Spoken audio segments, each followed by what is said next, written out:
Question number 5 है, one of the most important question है ये आपकी बुक का। क्या कह रहा है क्वेश्चन?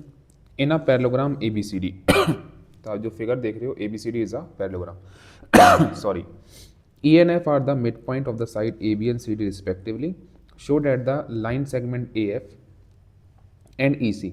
ये जो ए एफ और ई सी जो है ये क्या कह रहा है कि ये ट्राइसेक कर रहे हैं डायगोनल बी डी को, ये प्रूफ करना है। ट्राइसेक का मतलब होता है 3 इक्वल पार्ट्स में डिवाइड कर देना।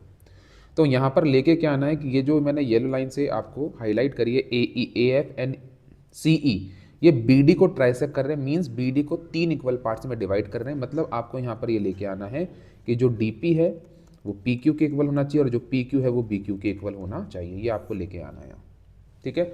तो one of the most important question है, मैंने क्लास में भी इसके बारे में बात करी है। तो सबसे पहले अपन फिगर को कॉपी कर लेते हैं और स्टेप बाय स्टेप देखते हैं कि क्या क्या दे रखा है, क्या लेके आना है। तो सबसे पहले अपन गिवन में क्या लिखने वाले हैं यहाँ पर कि A B C D is a parallelogram. A B C D हमारा एक पैरेललोग्राम है। नाउ पैरेललोग्राम है तो अपोजिट साइड्स कैसी होंगी? इक्वल होंगी। अपोजिट साइड्स कैसी होंगी? पैरेलल भी होंगी, ठीक है। ये भी होगा ए डी इक्वल टू क्या होगा सर? बी सी होगा। ए डी इक्वल टू क्या? A D is parallel to क्या होगा सर? बी सी होने वाला, because in a parallelogram opposite sides are equal and parallel. चलो वेरी गुड। और क्वेश्चन में आपको ये दे रखा है कि E is a mid point of A B and F is a mid point of C D, ठीक है। इट मीन्स कि हम ये कह सकते हैं कि जो ए ई है सर वो बी ई के बराबर है, because E is a mid point of A B, और ये दोनों ही जो हैं वो ए बी के हाफ है, ए बी के आधे हैं ये, ठीक है। अगर मान लेते हैं कि ये 10 है, ए बी 10 है, तो ये 5 हो गया, ये 5 हो गया। तो मैं कह सकता हूँ ना 5 क्या होता है? 10 का हाफ होता है। इस तरह से मैं बोल सकता हूँ। सिमिलर वे में मैं यहाँ पर ये भी बोल सकता हूँ कि जो डी एफ है वो एफ सी के बराबर है, और जो ये दोनों किसके बराबर है? सी डी के हाफ के बराबर है। इतना क्लियर हो गया आप लोगों को? कॉपी कर लीजिए जिसको समझ में नहीं आ रहा था, क्वेश्चन पढ़ रहे हैं तो। नाउ अब हम लोगों को यहाँ पर ये पता है कि जो ए बी है वो एक्चुअल में किसके बराबर है? सी डी के बराबर है। तो मैं ए बी को अगर 2 से डिवाइड कर दूँ दोनों तरफ, और सी डी को भी क्या कर दूँ? 2 से डिवाइड, तो ए बी का आधा कौन है? ए बी का आधा डी एफ बी है और एफ सी बी है। तो मैं इस ए बी के हाफ की जगह क्या लिख रहा हूँ? ठीक है। सिमिलरली ऐसे ही ए बी का आधा ए ई बी है और बी ई बी है, दोनों तरफ यही सिचुएशन है। तो ए बी का हाफ में ए ई बी लिख सकता हूँ और बी ई बी लिख सकता हूँ। तो मैं इसकी जगह क्या लिख रहा हूँ? ए ई, और सी डी के हाफ की जगह मैं क्या लिख रहा हूँ? C F. ये क्लियर है क्या? नाउ बच्चों इसको मैं इक्वेशन नंबर 1 दे देता हूँ। सिमिलर वे में मैंने ऊपर क्या बोला था कि ए बी क्या है आपके पास? सी डी का पैरेलल है। तो अगर ए बी सी डी के पैरेलल होगा तो ए ई क्या है? सी डी का ही तो पार्ट है, और सी एफ क्या है? वो भी सी डी का पार्ट है। A is a part of A B and C F is a part of C D. तो ये इक्वेशन नंबर 2 हो जाती है। इन दोनों को अगर अपन ध्यान से देख रहे हैं, ठीक है, इन दोनों को अगर हम ध्यान से देखें तो मैं कह सकता हूं कि A E is equal to C F है सर, और A E is parallel to C F है सर। तो आपको एक चीज़ समझ में आ रही होगी कि एक ऐसा कोऑर्डिनेटर जिसकी one pair of opposite side equal भी और पैरेलल, तो वो क्या बन जाएगा? पैरेललोग्राम। फिगर को यहाँ पर मैं दिखा देता हूँ आपको, देखो ध्यान से देखो क्या कह रहा हूँ मैं। हमने क्या कर दिया? A E equal to C F proof कर दिया, और A is parallel to C F भी कर दिया। इट मीन्स कि आपका ये जो कोऑर्डिनेटर बन रहा है, ये जो मैंने ग्रीन से हाईलाइट कर दिया, ये क्या है? एक पैरेललोग्राम है। तो मैं कह सकता हूँ A E C F is a parallelogram. अगर ए ई सी एफ मेरा पैरेललोग्राम है तो पैरेललोग्राम की अपोजिट साइड्स कैसी होती हैं?